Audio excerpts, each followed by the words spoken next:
M.S.GJORGJIEVSKA, and I'm an English language and literature teacher, as well as English language acquisition teacher at Nova International School, Skopje. I'm also the educational leader for mother tongue, the MIP educational leader for grades 6 through 10. So this presentation, the title of this presentation is Interventions for Middle School Students Struggling with Reading Difficulty. And this research served as a foundation for further elaboration in my master thesis work. So the main idea of this presentation of this research, is to explain how effective the efficacy of particular reading interventions for middle school students are, and how achievement scores can be improved once they're applied. So in my career, I have been mostly working with middle school students, but I believe that the findings of this research and the conclusions of this research can be used with older students as well. The aim of the research. The most important aim of this research is to explain how effective particular reading strategies for middle school students with difficulties are, to clarify how struggling students can do better once certain interventions are applied, and to provide qualitative data on appropriate reading intervention strategies amongst middle schoolers. As always, to discuss the importance of educators' involvement and training to make sure that best reading intervention practices are being put to effect, and to focus on understanding the problem rather than on making predictions about that. Why is this research important? Reading is a fundamental skill that we all use in our daily lives. And when it comes to education, it is a skill in all subjects.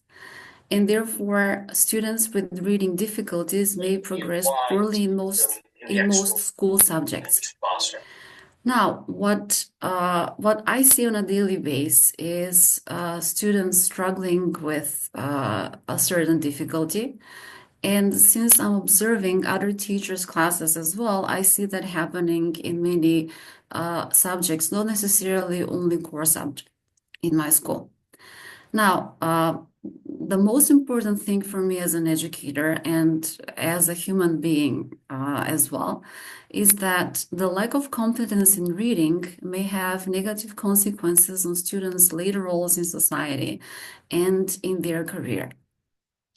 It is our responsibility as educators not just to teach our students the lessons that we planned and to confront them with important, meaningful learning experiences, but our job as educators is also to make them feel welcome, to make our students feel supported, and to motivate them to try and do their best. Motivation is very important. And therefore, many students with reading difficulties think very low of themselves because they believe that they just cannot understand. What this results in is a low self-esteem and very poor teacher-student relationship. Many presenters already mentioned the fact that we need to go beyond the traditional teaching environment, where students raise their hands and they answer the questions the teacher asked, and then the teacher, being in that comfortable position, does not feel the need to go beyond that. We need to go beyond that because I believe that once we get to have more students that are motivated to learn and try their best, we are to grow and feel good about the job that we have. When usually teachers approach me, when colleagues approach me and they say, what is it that I can do to help this student do better in my class when it comes to reading and writing as well, I usually encourage them to try with small steps. Because I don't think that we as educators can save the world in one day and we can teach all of our students right away. And it takes some very small steps to start with and then to move on with bigger ones. What this means is that even simple reading differentiation could mean a huge difference between an overwhelmed student and a student who can follow the pace of the group. In my school, we don't always have the privilege to have reading specialists or to have people that will work with their students one-on-one. And therefore, very often we are confronted with a situation to have these learners in the same classroom setting with the other ones who might not have these difficulties as they do. So there are some very simple strategies that we can all refer to, including tech tools that we can use in our classes. Starting from the most basic one, I would say, that we can all do, pairing up students and letting students take accountability of their own learning, but also the learning of the peer that they have been assigned to work with. Last year, I was facilitating a workshop at a CISA conference in Malta.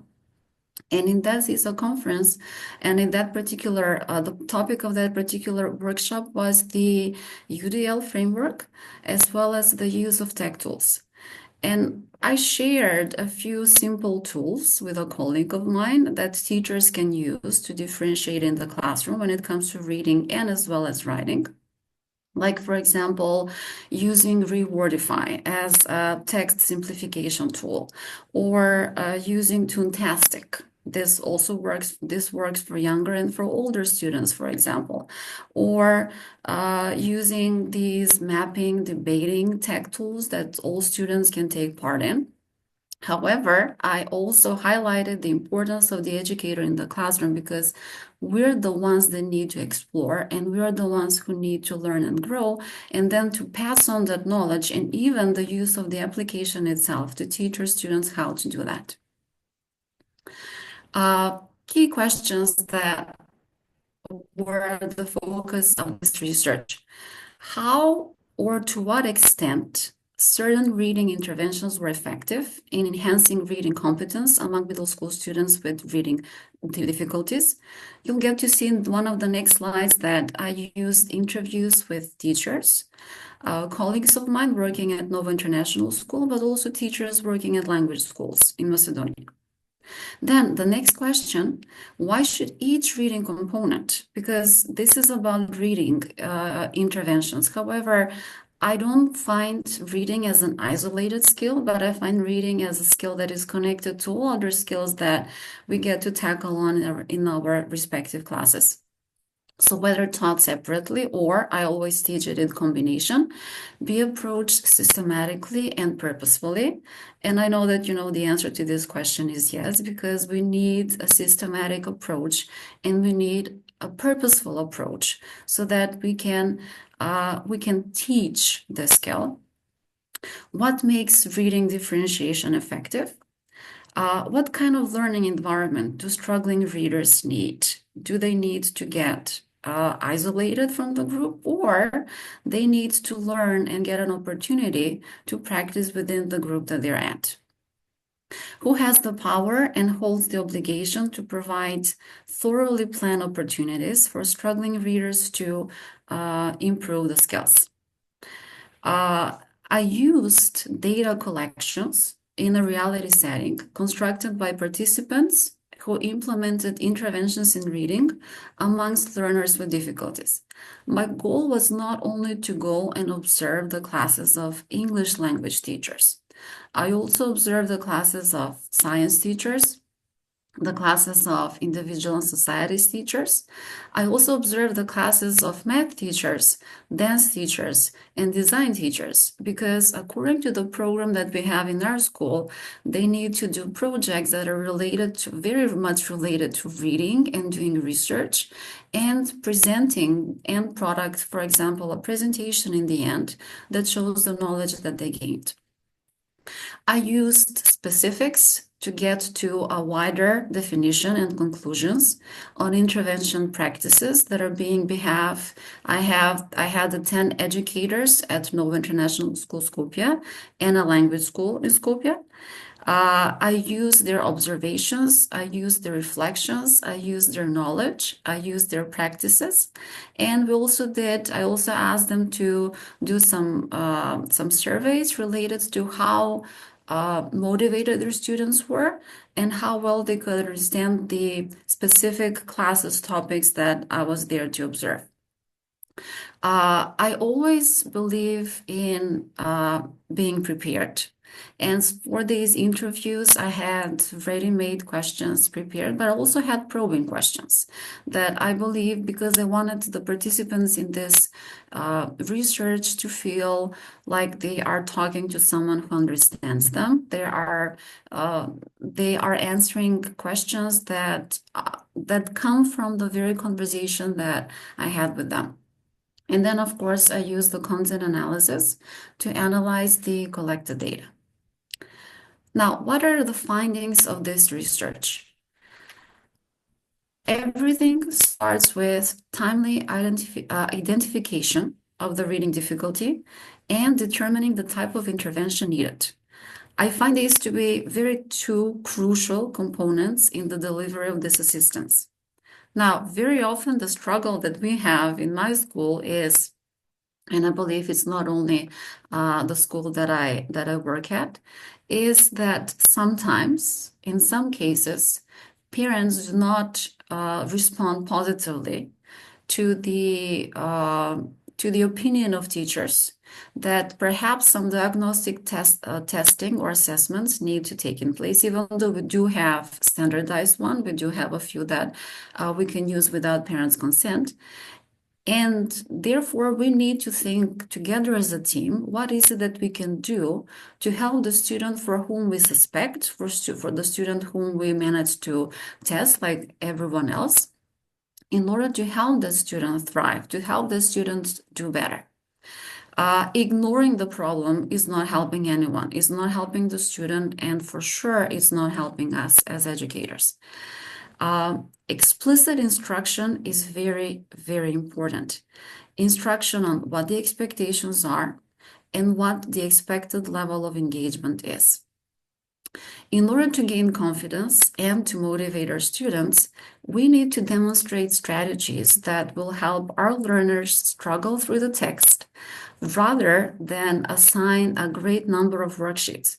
In my practice, of course, there are exceptions, but whenever I see teachers assigning a great number of worksheets, the first question that I ask myself, and I sometimes dare to ask teachers as well, how many of those worksheets they are actually to grade or to use as some kind of a feedback for the level of engagement or for the mastery of material that that student got.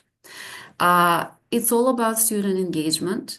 It's all about real world modeling because I find learning contextual, that learning happens in a context. It is a process. It's about making logical connections. It's about proper scaffolding. It's one of the strategies that I use for not only for learners with difficulty, but for other students as well. Scaffolding, especially when it comes to task-specific clarification or when it comes to breaking down the task requirements. Collaboration and engaging learning in learner story in metacognitive processes. There is no a magical solution to when it comes to certain intervention.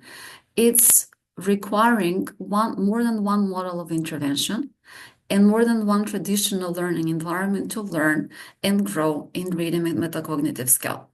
If a certain intervention does not work, for whatever reason that may be, we investigate it, we see what the problem may be, and then we may think of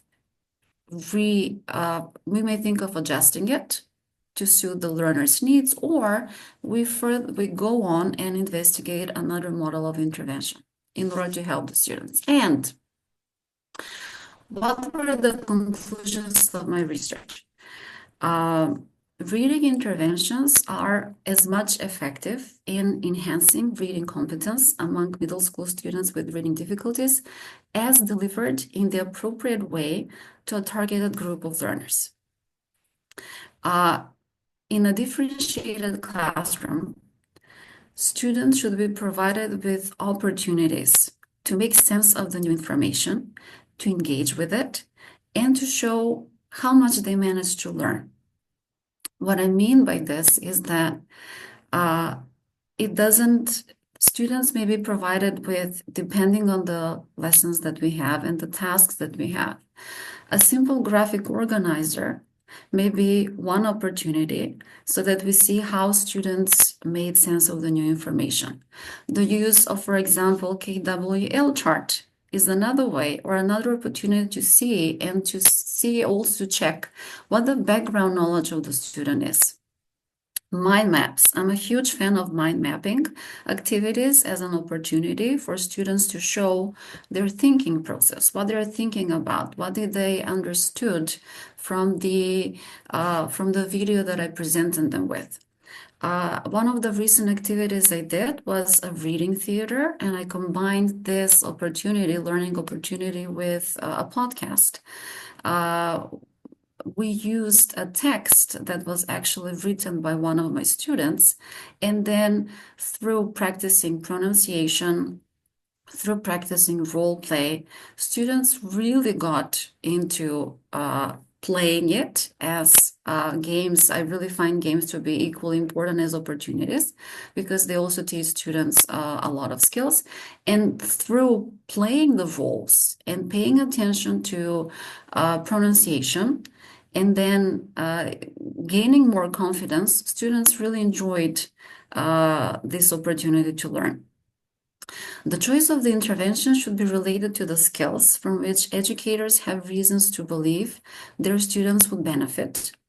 And of course, this comes from the diagnostic assessment as well and the results that we gained. Reading interventions are most effective when the knowledge struggling readers acquire can be transferred to more than one discipline. Once we get to have more engaged learners and more proficient readers, that knowledge is being transferred to other disciplines as well. And that's the whole beauty of helping students get a certain skill.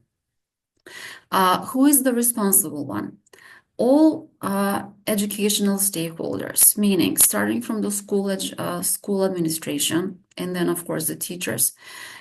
Everyone needs to have an equal share in decision-making processes, understand the importance of empowering students with knowledge, and presenting information in, of course, non-traditional and multiple ways. Thank you for your attention. Any questions now? Feel free to ask. Thank you very much. Thank you. Any questions?